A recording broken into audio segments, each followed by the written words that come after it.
Misfit Princess, Part 2. It's going to interest you to unfold the parts of her story. Part 2 begins now. And trust us, you're not ready. But you won't be able to look away. Subscribe to African Tales by Hellengold to unfold every truth, every scar, every crown. She was home. Back in the city, Sophia cleaned out her apartment. Modeling clothes, old photos, and unopened letters. She picked up one from a fan and opened it. You helped me see that being different doesn't mean being broken. Thank you, Sophia. She smiled. Outside the window, city lights blinked like stars. For the first time, she felt light. Not because of fame. Not because of looks. Because she knew who she was. A girl who searched for love and found herself. And that was more than enough. Sophia didn't return to the runway. Instead, she started exploring photography. Behind the camera, she saw beauty in places she used to overlook. Freckles, wrinkles, laughter lines. Real things. I used to be the face, she said to Maya on a video call. Now I want to capture the stories behind them. She began volunteering at a local community center, helping teens struggling with self-image. You don't need to change your face, she told them. You just need to see it differently. One evening, Sophia got an unexpected message. From Mom. Meet me at the old train station. Please. When Sophia arrived, her mom was already there, holding a small box. These are the letters I wrote but never gave you, she said. Sophia opened one and began reading. You were born with my face, but a stronger heart. I was scared you'd make my mistakes, but instead you became my hope. I never wanted to hurt you, her mom whispered. I believe you, Sophia replied. But I needed to hear it sooner. They hugged beneath the flickering platform lights. Sophia moved into a quiet apartment near the park. She bought houseplants, brewed her own tea, and sometimes sat by the window just to watch the sun rise. Jace visited often, but they were no longer a couple. He had started his own agency, and they remained friends. You were my storm, Sophia told him one afternoon. But you also helped me grow. You were my favorite discovery, he said. And that was enough. Sophia's inbox began to fill with stories. A girl from Brazil wrote, I felt ugly my whole life until I saw you speak. A mom from Japan shared, my daughter stopped crying after we watched your video together. Sophia realized her new voice echoed louder than any runway ever could.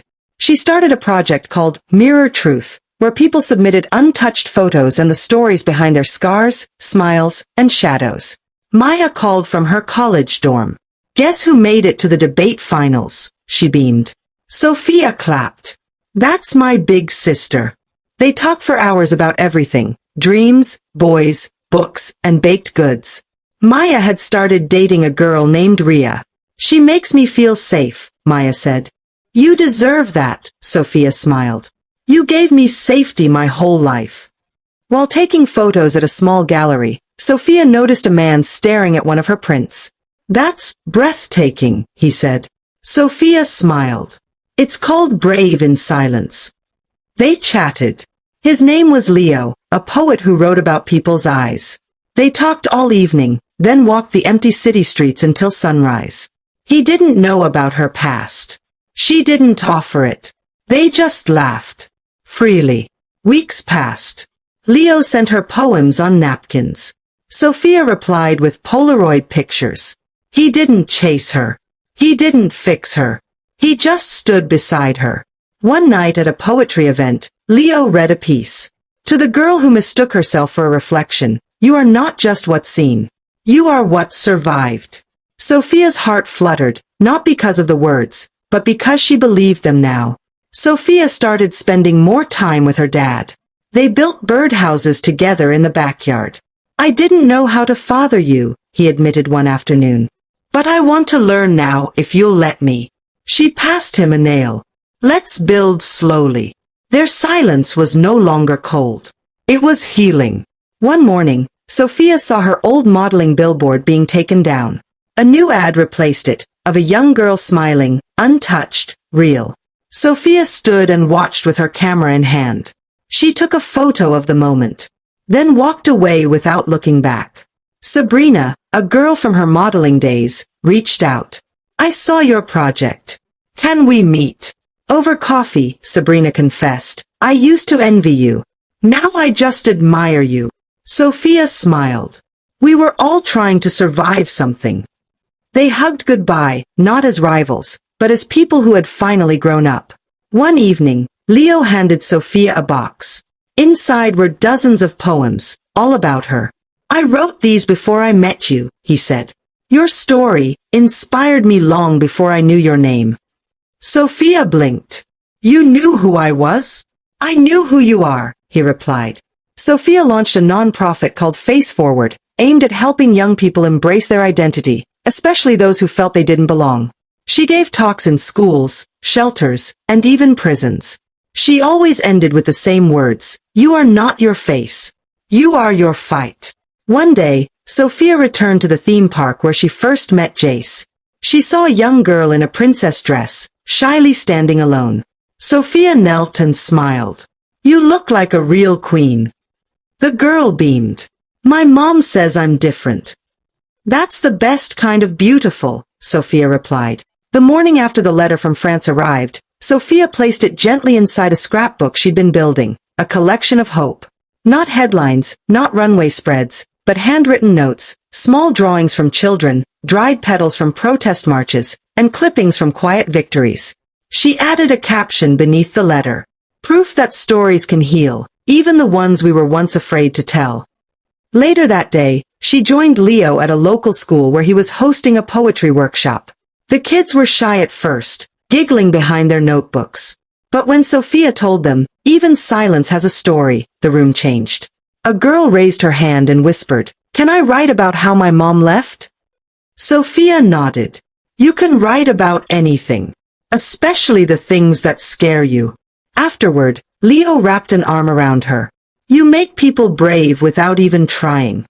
That evening, Sophia visited her childhood neighborhood for the first time in years. The old swings still creaked. The sidewalk still cracked under her feet. But the heaviness was gone. She left a small, painted rock under the tree where she used to sit and cry as a child. It had a single word carved on it. Enough. Because finally, she was. On her way back, she stopped by Mrs. Drella's house. The old woman was thinner now, her eyes softer with age. I saw you on TV, Mrs. Drella said. You turned out strong. I'm proud.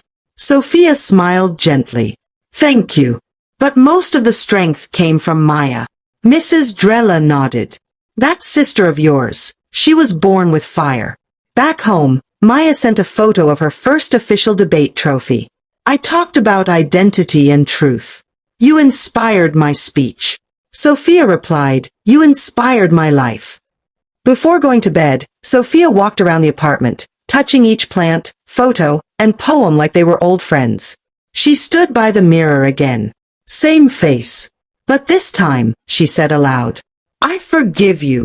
Not to the mirror, but to her past. The four of them, Mom, Dad, Maya, and Sophia, sat at a dinner table again. No raised voices. Just laughter, rice, and soft jazz in the background. Her mom squeezed her hand. I love you. For who you are. And for reminding me of who I was. Sophia nodded. I love you too. She was invited to one last show. Not to walk, but to speak.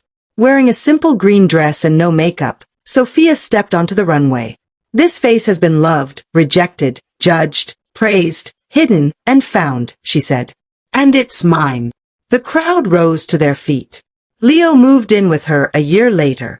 They filled their home with art, books, and wildflowers. They weren't in a rush to marry. But every morning, Leo brewed her tea, and every night, Sophia left a note on his pillow. Peace isn't loud, it's steady. Sophia wrote a letter to her younger self. Dear little me, you're not wrong for being different. You are not hard to love. And one day, you'll find your voice. I promise. She framed it above her desk. At Maya's graduation, Sophia clapped so hard her hands hurt. Ria stood next to her, proud tears running down her cheeks. I knew she'd make it, Sophia whispered. She always had the strength, Ria replied. But now, she has the stage too, Sophia smiled.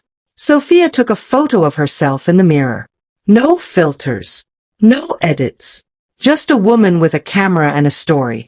She posted it with a caption. This is me. Not a swan. Not a shadow. Just Sophia. Sophia sat on the porch swing, sipping coffee as Leo read beside her. Maya called. Her parents sent photos of their vegetable garden. A letter from a girl in France said, "Thank you for saving my life." She looked at the sky. She was no longer running, proving, or performing. She was simply home, in her own skin, in her own life. And finally, beautifully, at peace.